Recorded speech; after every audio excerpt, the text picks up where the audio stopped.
여러분 스스로가 쓸모가 없다고 느껴진다면 진짜로 쓸모가 있는지 없는지 한번 따져봐야 되지 않겠어요? 대충 그러려니 하는 느낌으로 하면 안 되는 부분인 거예요. 저와 같이 진짜 제대로 따져볼 분 계시다면 시청해보세요. 아마도 쓸모를 발견하실 수밖에 없을 겁니다. 근본적으로 이 쓸모라는 것은요, 사용할 만한 가치가 있느냐 없느냐 하는 거죠. 때문에 이건 내 능력치만으로 결정되는 절대적인 것이 아닙니다. 누가 쓸 거냐, 언제 쓸 거냐, 어디 쓸 거냐 같이 기준 자체가요, 움직이는 속성인 겁니다. 축이 고정돼 있지가 않아요. 이 기준이 뭔지 알게 되시면 다시는 나 자신을 쓸모없다 여기지 않을 겁니다. 오늘 여러분의 무너진 가치 기준을 되찾을 기회를 잡아보시라 권해드리고 싶어요. 여러분이 업을 가지고 계신다면, 특히 20대, 30대 직장인이시라면 회사 생활을 하면서요, 스펙, 가성비, 효율성 같은 지표에 끊임없이 시달리게 될 겁니다. 초기에는 견딜만 하다고 생각을 해도요, 조직이 요구하는 역량이 해마다 높아지고요, 상위권 인재와 능력 있는 신입 사이에 샌드위치처럼 끼어서요, 비교당하는 일이 반복이 되죠. 그러다 보면 나는 곧 쓸모없는 사람이 돼버리는 게 아닐까 하는 막연한 두려움이 생겨납니다. 때로는요, 지인이 SNS에서 막 활약하는 모습을 보면서 자신의 처지와 비교되는 상황도 겪게 되겠죠. 사람들은 이렇게 외부 자극을 통해서 자신을 평가하고 때로는 공포까지 느낍니다. 근데요, 현실적으로 이걸 무시하고 살 수가 없는 게 문제입니다. 우리가 이 사회에서 살아남기 위한 쓸모와 가치, 다시 말해 고용이나 거래 같은 것은요, 서로의 쓸모가 양방향으로 충족될 때 일어나는 것이기 때문입니다. 나 혼자서요, 긍정적으로 봐야지, 이런다고 문제의 근원이 해결이 되는 게 아니죠. 따라서 이런 불안은요, 단순히 기분의 문제가 아니라 여러분 나름대로의 결론을 봐야 하는 과제입니다. 가장 먼저는 비교가 이루어지는 원리를 잘 들여다볼 필요가 있습니다. 우리가 어떤 절대 불변한 것을 쳐다보고서요, 나는 못났다 라고 느끼는 것 같지만요, 실제로는 그렇지가 않습니다. 우리가 느끼는 비교와 열등감은요, 언제나 시대와 상황에 따라서 움직입니다. 세상의 패러다임이 바뀔 때마다 새로운 비교 기준이 생겨나고요, 그때마다 사회는 강하게 그 틀을 제시를 한다는 거예요. 이 틀의 이름은 무엇일까요? 바로 유행입니다. 이 유행은요, 단순히 옷이나 소비 문화에만 해당되는 것이 아닙니다. 일하는 방식, 직업관, 성공의 기준, 심지어 태도와 말투, 예의까지도요, 시대마다 유행이 존재합니다. 이때 사람은요, 자신도 모르게 유행의 흐름에 딱 맞아떨어지는 그 타인을 보면서요, 부러워하고요, 그 사람과 나를 비교하게 됩니다. 그런데 여기서 중요한 것은 지금 이 유행에 잘 적응하고 따라가도 반드시 다음 고통이 준비되어 있다는 점입니다. 왜일까요? 유행은 돌고 돌기 때문입니다. 이렇게 돌고 돌 때마다 뭐가 기준이 바뀌죠. 사람, 시점, 장소의 가치 기준이요, 계속해서 바뀝니다. 이렇게 끊임없이 변하는 유행의 기준을 가지고 자괴감이나 소외감을 느낄 필요가 없다는 거예요. 중요한 것은 현재의 이 사회 현상이 불변의 가치인 것인지 아니면 일시적인 유행인 것인지 정확히 파악을 하는 겁니다. 이 유행의 흐름 속에서 무력감을 느끼기 그 전에 그 무력감이 정말로 합리적인 것인지 영원히 이어지는 것인지 이걸 따져보자는 겁니다.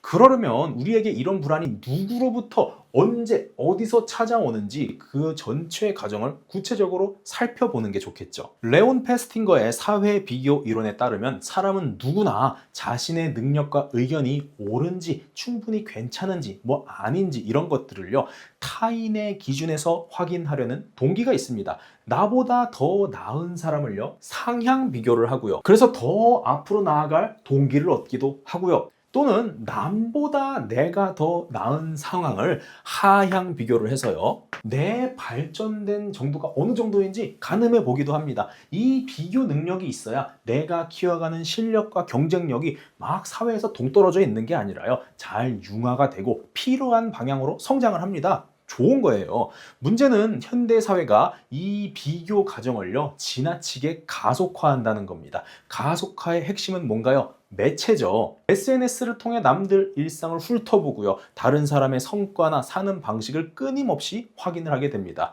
예를 들어서요. 어떤 친구가 이번에나 승진했다, 자산을 늘렸다 이렇게 업적을 과시하면요. 우리 안에 상향 비교 심리가 깨어납니다. 부러워진다는 거예요. 그러다가 자신보다 뒤처진 사례를 보면요. 하향 비교를 통해서 잠깐 우월감을 느끼기도 합니다. 하지만 이 우월감은 오래 가지가 않죠. 다음 게시물 넘기면요. 또 잘난 사람이 나와서 부러움과 열등감을 일으킵니다. 무한 반복을 하는 거예요. 무서운 점은 소셜미디어에서의 좋아요나 댓글 숫자, 알고리즘 기술 이런 것들은 계속 발전해서 점점 더 극단적인 비교 자극이 만들어져 간다는 겁니다. 본래의 우리 몸으로 체감하는 일상생활에서 일어나는 자연스러운 비교의 속도와 강도가 아닌 거예요. 여기서 우리가 명확하게 인식을 해야 될 것이 있는데요. SNS는 매체는요. 쓰는 사람의 활용에 따라 방향이 변하는 중립적 도구가 아니라는 겁니다. 엄연히 이익을 위해 존재하는 기업이고요.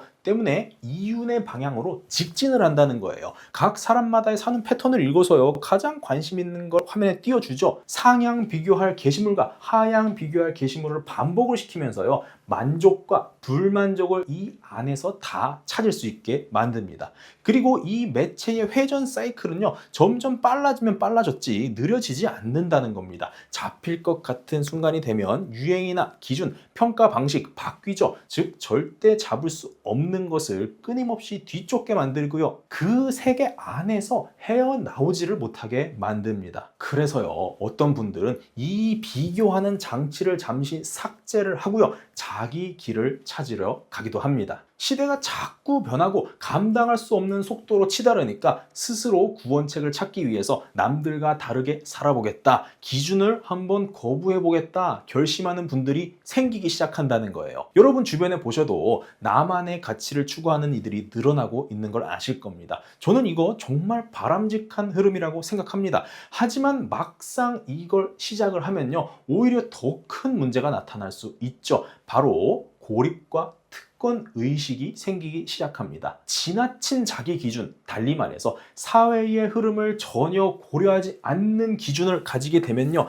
그것을 뭐라고 하나요? 독선이라고 하죠. 내 판단만 점점 강해지기 시작하면 제일 먼저 바뀌는 게 사람들하고 말이 안 통합니다. 자신만이 이해할 수 있는 세계를 점점 키워나가면서요. 언어도 바뀌고 행동 양식도 일반적이지 않아집니다. 그러니 소통이 안 되기 시작합니다. 그러면 나 개인으로서는 자유도 높은 내 세상을 가지게 되지만 사회적으로는요. 지나친 자기 고립이 될 수가 있는 거예요. 취미나 기술을 추구하는 방향도 보편적이지가 않아서요. 타인이 수긍하기 어려운 가치를 혼자 탐닉하는 지적 허영을 즐기게 될 수도 있습니다. 하지만 이렇게 스스로의 세계에 잘 살다가도요. 결국은 알게 되는 거, 어느 순간이 되면 인정할 수밖에 없는 게 있습니다. 경제사회, 연결사회에서의 쓸모와 가치라는 것은요. 그 근본이 타인의 욕구를 채워주고 유익을 만들어주는 것이죠. 달리 말해서 남이 봤을 때 저거 나도 갖고 싶네, 탐나네, 필요한데 라고 생각되게끔 하는 그것이 제품, 서비스, 기술 등 사회에 쓸모 있는 것이 되는 거라는 거예요. 때문에 자기가 느끼는 대단한 쓸모와 실제 세상에서 요구하는 이 쓸모 사이에 큰 차이가 날 수 있겠죠. 다른 의미로 내가 만든 세계가 쓸모가 없어질 수가 있습니다. 타인의 입장에서요. 이걸 깨달으면 내가 허송세월만 보냈구나, 자괴감과 자기 비하가 될 수 있겠죠. 여기까지 들어보시면요. 이제 혼동이 되기 시작하죠. 아니, 그럼 유행을 따르라는 거냐? 내 기준을 만들라는 거냐? 이 질문에 답이 안 되니까 막 짜증도 납니다. 사람은 명확한 결론을 얻어서 해소를 하고 싶어 하잖아요. 그런데 그 결론을 얻는 방식이 남에게 의존이 되어 있을 때 타인의 판단력을 지나치게 빌리게 되는 상태가 내 쓸모의 주도권을 남에게 넘기는 것이라고 말씀을 드리고 싶은 거예요. 자, 근데 여기서 진짜 말씀드리고 싶은 건 타인의 기준이 중요하다, 내부 기준이 중요하다, 이게 아닙니다. 처음 질문이었던 내가 쓸모가 없는 사람처럼 느껴지는 그 이유에 대한 답을 찾아가고 있는 거예요. 우리가 세상에 이렇게 많은 기준 중에서 쓸모라는 기준을 가지고 사람을 평가하기 시작하면요, 제가 한 것처럼 제시되는 기준점에 따라서 누구나 쓸모없는 사람으로 만들 수도 있고요, 말도 안 되는 행동을 가지고도 엄청 쓸모 있다고 누군가는 주장을 할 수 있게 된다는 겁니다. 진짜 갖다 붙이기 나름인 거예요. 그래서 사람을 수단으로 평가하지 말고 그 자체로 대하라 라는 논리가 저는 지금 사회에서 굉장히 필요하다고 생각합니다. 남한테만 그러라는 게 아니라요, 나한테 먼저 그걸 적용을 할 줄 알아야 된다는 거예요. 요점은요, 쓸모없다라는 감정, 느낌은 본질적으로 나 자신이 아니라 타인이 설정한 기준과 시대적 유행에 맞춰서 자신을 따져볼 때 생겨나는 착각이라는 겁니다. 쓸모라는 것은요, 절대적이지 않습니다. 누가 언제 어디서 필요로 하느냐에 따라서 끝없이 변하는 상대적인 기준입니다. 따라서 타인의 기준에 휘둘려서요, 나를 평가하는 것이 아니라 내가 주체적으로 사회와 연결되는 그 접점을 찾아서요, 내 쓸모를 재정립하는 일이야말로 진짜 과제입니다. 다시 말해서 내 쓸모? 누가 찾아주겠지, 이렇게 수동적으로 하는 것이 아니라 내가 만들어가고 제시하고, 때로는요, 내 기준을 논리적으로 사람들이 알아들을 수 있게 잘 구성을 하고요, 포장을 해서요, 주장을 할 수 있어야 하는 내용이라는 거예요. 근데 누군가는요, 하지만 나는 정말로 잘하는 게 없는데요, 그냥 뭔 말인지 하나도 모르겠는데요, 할 수 있습니다. 그런 현실에 사는 사람 있을 수도 있죠. 저는 이거 부정하지 않습니다. 혹시라도 이런 분이 있다면 권해드리고 싶은 건요, 여러분의 능력의 측정 방식을 바꿔볼 필요가 있습니다. 방금은 열려있는 답을 드렸다면 이번에는 제가 생각하는 답을 제시를 해보는 거예요. 이 능력의 측정에는요, 두 가지 방식이 존재합니다. 1번은요, 과거의 성과의 합을 더해서 현재의 결론을 내는 방식이 있고요, 2번은요, 시도 자체의 의미를 두고 그것을 가지고 미래의 가능성을 추론하는 방식이 있습니다. 그리고 저는 미래로 갈수록 이 2번의 추론이 더 의미를 가지게 될 것이라고 전망합니다. 1번으로 소개해드린 것은요, 전통적인 성과주의 평가를 말합니다. 아시다시피 과거의 실적을 기준으로 현재 능력을 평가하는 기준이에요. 문제는 과거의 환경이 미래와 일치하지 않을수록 판단의 오류가 커진다는 거죠. 2번은요, 러닝 애자일리티, 학습 민첩성으로 불리는 개념입니다. 미래의 경쟁 구도는요, 과거와 크게 달라질 수밖에 없습니다. 유행의 회전 속도와 더불어 산업의 추세도 빠르게 바뀌죠. 비트코인이 이렇게 될 줄 몇 명이나 알았겠어요. 때문에 새로운 경험에 대한 수용 능력, 시대의 변화에 얼마나 잘 대응할지, 또는 변화의 흐름을 무시하는 불변의 가치는 어디에 적용되는지, 이 변화에 대한 민감성을 얼마나 잘 다룰 것인가가 미래 경쟁력의 핵심이라고 저는 봅니다. 이 개념을 탑재하면 이제 쓸모의 기준을 재정의해 볼 수가 있겠죠. 이 사회에 새롭게 등장하는 걸 주저하지 말고 하나씩 다 해보는 거, 내가 아직 안 해본 것을 시도하는 것만으로도 사회에서의 쓸모가 생깁니다. 새롭게 시도하는 양 그 자체만으로도 의미가 생긴다는 거예요. 쉽게 말해 쓸모를 따질 시간에요, 뭐라도 해보는 거, 그 일 자체가 미래 경쟁력이 될 수 있습니다. 여러분, 근데 이것도요, 그냥 고지고대로